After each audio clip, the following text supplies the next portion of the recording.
Welcome back to another episode of the A-10 Insider Podcast here on the Field of 68 Media Network. And I'm thrilled to be joined today by St. Bonaventure head coach Mark Schmidt, fresh off of a win over Loyola, who coming in was tied for first place in the Atlantic 10. Coach, good to have you here, man. Thanks for being here. Yeah, thanks for having me. Let's talk about that win last night. What went right for you guys? Did you kind of see that performance coming? No, I'll be lying if I told you. Um, we've been really inconsistent. When our offense is going, our defense is pretty good. But when our offense isn't going, we don't play, very very good defense. But the last two games, we played extremely well, and Loyola is a really good team, well coached. They run really good stuff, and we're really concerned going into the game with they play 11 guys and. All of them are really good players. But I thought the difference was that they're really good in the open court. They're really good defensively getting points off turnovers. And, in the first half, we were up by, I think, 15 or 17, and it was 19-0 for us with points off turnovers. Mm-hmm. So that was a huge key. I thought our defense throughout the game was really, really we were tough, we didn't get IQ too many times. We switched 1 through 4, and I think that was really effective. And we made some shots, which always helps. But I thought our defense, our rebounding, keeping the ball out of the paint, were critical factors in us winning last night. Yeah, you mentioned making some shots. Daryl Banks had 26 last night. Yeah. He was a guy, we talked to him at A-10 Media Day, and we were kind of expecting a big year from him. And he's had games where he's blown up, and he's also had games where he didn't look like the Daryl Banks that we kind of expected this year. How important is it for you, now that we're coming into the latter stretches of the season, to get him going, to get more of these 26-point nights and fewer of the 4-point nights? Yeah, really important. When your better players play well, you have a better chance of winning. Is that the And secret Daryl of has coaching? Get your what's good that? players to play well. That's the Yeah, secret. exactly. But I really think that, he's a really good player, and he's struggled offensively with his shot. I got a tremendous amount of confidence in him defensively. He can play 1 through 4. He's a really smart player. But he's just, for whatever reason, the ball hasn't gone in consistently for him. And he's had some big games, 2 or 3, big games. St. Joe's, he had, 35, I think. But last night he was terrific. Handled the ball, rebounded the ball, got to the foul line 14 times, I believe. And he was the catalyst. And when he plays well, we're a better team. And hopefully we have 2 more games left in the regular season, then we go into the Atlantic 10 tournament, and hopefully this game last night gives them a lot of confidence going forward. Yeah, well, you guys should have some confidence. You won 2 in a row. You've won 4 out of 5, and you've won 7 out of 10 since starting league play, 2 and 4. What's changed? How have you been able to kind of flip this? There's a lot of I teams. think we've had Micah Adams Woods and Chucky Pride and Noel Brown. Those 3 guys that we brought in the portal, and it's taken them a while to get accustomed to what we're running. Especially Micah. He's the point guard, and as you know, the point guard position is the most difficult to learn, and we run a lot of different things. I think they're getting more comfortable with what we're running. They're getting more acclimated with our culture. And I think they're playing with much more confidence. I think the energy's been better. The execution has been better. And we always talk about it's coach talk, but it's you win with effort and you win with execution. And you have to have both. And at times during the year, our execution wasn't great. At times our effort wasn't consistent. And I think, we have, 5 seniors, and you're only as good as your seniors, especially as the season goes along. There's a sense of desperation. They see the finish line. And I think these guys have seen it, and now they're realizing it, and, they're playing much, much better. How difficult is it to kind of keep your team focused on the big picture, right? Like, it would be very easy with a 2 and 4 start to kind of have some guys check out a little bit. Oh, this is over. Oh, we're not any good. We stink. But you keep that confidence up. You keep them rolling, and all of a sudden, you're in a spot where you're playing your best basketball of the season. You got 2 Yeah, more you games. try to just keep an even keel, and our conference schedule is difficult at the beginning. 4 of the first 6 games are on the road. We played at VCU and at Richmond to begin it. So we knew it was going to be a little bit rocky, and that we just had to hang in there and just it's communication with your players. That to me, that's the key. X's and O's are really, really important. But having relationships with those guys and making sure that they understand where they stand, and they try to keep their confidence up as much as possible. And like I said, I knew it was going to be a little bit difficult with the schedule that we had. If we could hang in there, we had a chance. And it's always a concern, especially now with this whole portal thing, where you only have guys for 1 year. Really, 6 or 7 months. And if you don't get the right guys, you're going to have guys that are just looking for themselves, looking out for themselves. And especially when things go south a little bit. It's like, man, I got to get my numbers, forget about the team. But I think we have really good, character guys, and the guys that we brought in have really bought into what we try to do at Bonaventure. And I think that's one of the reasons why we've had, some success as we've gone forward in the season.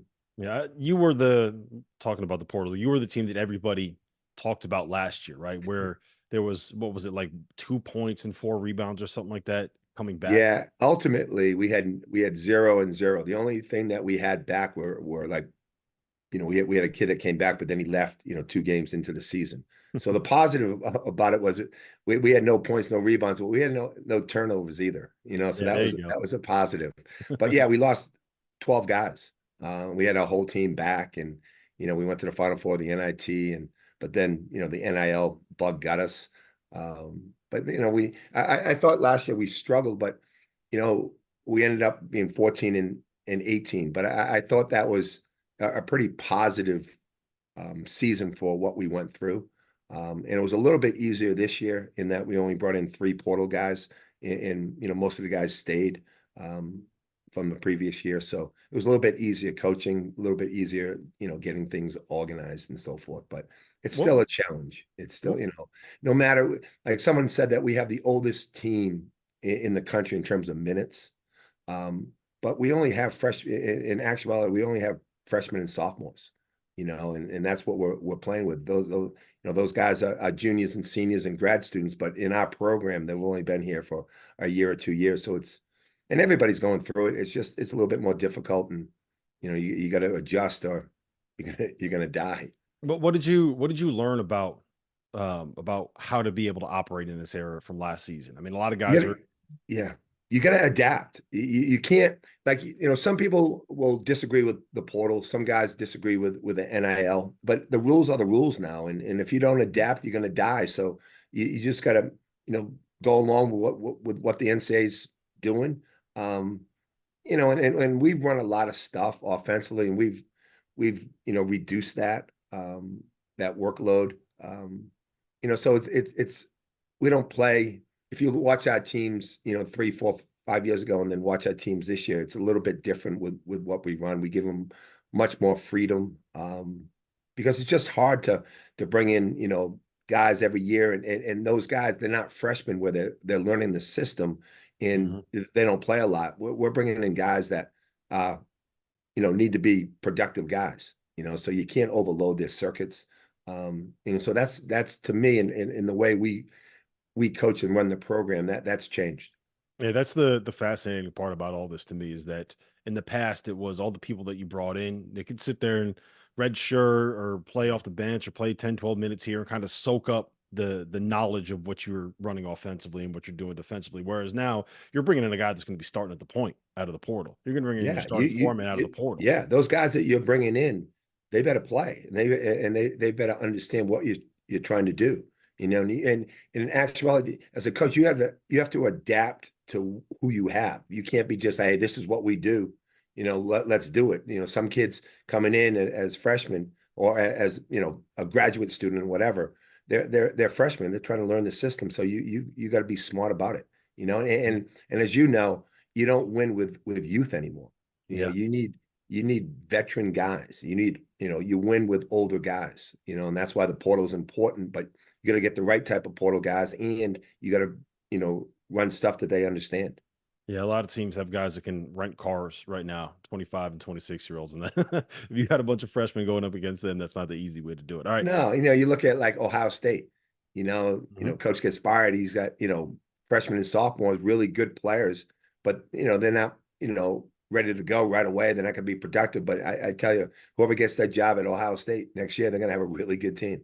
Yeah. All right. So Jeff Goodman is recording the Goodman and Gottlieb show on Stadium right now, so he couldn't be here. But this question comes directly from him. He said, "Your win last night put Richmond all alone in first place in the Atlantic 10 standings. Has Chris Mooney sent you a thank you note yet?" No, not yet. No, no. And I always have his back all the time. And for whatever reason, yeah, I haven't got a text, a phone call. I haven't got anything. I'm still waiting. There's still, whatever, 12 more hours in the day. So We'll see. but We'll he see. has a game tonight. So maybe after the game, especially if he Maybe he wins. doesn't even know. Maybe he didn't know that what happened last He night. knows. He knows. You know, He's an Ivy League guy. He knows yeah, you're everything. right. You're right. You You're know. right. I do want to talk about the top of the league a little bit here. It looks like the way things stand, someone's probably going to have to pick off Dayton in the A-10 tournament for this to be a two-bid league. But when I watch the teams at the top of this conference, especially the top four, but like you and UMass, and I would even throw George Mason in there as well. There's a lot of really good basketball being played in this league. What needs to happen for the A-10 to get back to being a conference where those top 2, 3, 4 teams are all in the at-large mix instead of kind of being in that, like, yeah, I don't think if they can quite get there. That's a great question. You look at like the Mountain West, and the Mountain West was behind us 3 or 4 years ago. And now the Mountain West, they're talking about like, 4, 5, 6 teams. I'm not sure. I know, scheduling, you got to win your, the big games in your schedule, those tier one games. But our league, we don't have to take a backseat to anybody. Mhm. It's a great league, and we had some big wins, non-conference wins, throughout the league. The thing about the league, I think, back when I was an assistant at Xavier, and we got 5, 6 teams in. There was that top tier, and there was a middle tier, but there was a bottom tier. And since I've been in the league, the bottom tier has gotten better. And so when you go to Fordham or LaSalle or Bonaventure, in the past, it was always like, we're going to go there and we're going to win. Now it's difficult to go there and win. And then if you don't, it's hard to recover because those teams have a lower net. Mhm. Where if you're in a bigger conference, you can go and lose to DePaul, but you still have 4 or 5 games against tier one, tier two teams that you can recover from, and that's the hard thing about, I think, the Atlanta 10 is there's so many good teams, and there's not like, there's 2 or 3 really, really good teams, but everybody else can beat everybody, Mhm. so it's hard to recover once you lose to those teams. I think Dayton has a net of 20, and I think we're next at 69. And then there's Richmond's behind us and whoever else, and so it just shows you how difficult a conference it is, and I don't have the answers of how we're going to get 3 or 4. I probably will never have that happen again. To get 3 or 4, the hope is to get 2. And then I think the only way this year is if someone knocks off Dayton, because Dayton is, I would assume, is an automatic. Yeah, they'll be like a top 4 seed, which is actually a Yeah. perfect segue. I just, in your mind, how good is this Dayton team? We saw the one in 2020, then that team could have won it all. I'm Yeah. not quite sure this team is as good as that team was, but I don't think that they're that far behind. Then I don't think they're as good, but they're not far off. Holmes is, I'm not sure as Holmes is Obi Toppin, but Holmes is one of the top players in the country. He could play at any school in America. And what they do is, they're really well coached. They run really good stuff, but they surround Holmes with 4 shooters. They all can shoot. So it's so difficult. Like when we played, I think we lost by 5, and Holmes got 35. And so our whole thing was like, do you double team Holmes and give up threes, or do you just play Holmes one-on-one and have him get 35, and then hopefully you shut out everybody else? They're just really difficult to play because of Holmes and the 4 guys that they surround him with. But That's to me, they're a really good team, and a 4 seed, a 5 seed, and they could go somewhere in the tournament. Who do they match? Like, what kind of team do they match up well against? Is it smaller teams? Could they take down a UConn or a Purdue? Do you think? Like they'll have, I think, difficulty with teams that have really big centers that can guard Holmes one on one. Hmm. Because then he can lock on to the other four guys. It's just that Holmes is just unique. He can take guys off the dribble. Now he's shooting threes. Um, like I said, Good they can luck give dealing with a him. game to anybody. I don't care who it is. But Holmes is just he's unique. He's as a freshman and sophomore, he couldn't shoot the ball. He's all back to the basket and so forth. But now he's expanded his game. He take guys off the bounce and so if you have a bigger guy, you put a bigger guy on him, he's outside playing like he's a three man. So he presents so many problems. And he's in my opinion, he's the player of the year in our league you know Yeah, I by a think wide margin. not just player of the year in the league. I think he's also someone that you have to consider if you're putting together three All-American teams. He's got to be somewhere in that Yeah, mix. Maybe he yeah, won't he's be that third team, talented, second and team. he seems like he's a really good teammate. Hmm. He's not a guy that's always yelling and screaming. He's got good mannerisms, and he represents the Dayton's program really well. All right. Well, listen, Mark, I appreciate you being here. You got about a week off, so hopefully at some point in this week you will get a thank you note or a thank you text from Chris Mooney. I'm not counting on it though. So we'll I'm see what looking forward to it. And if not, I'll be calling him. happens. Perfect. Appreciate you being here, man. Thank you. You're welcome. Thanks. Awesome, man. Best of luck this season. All right. Thanks. I appreciate you having me. Yep. Tell I'll see Goodman I you. said hello. I will. I will. All right. See you, man. Thanks.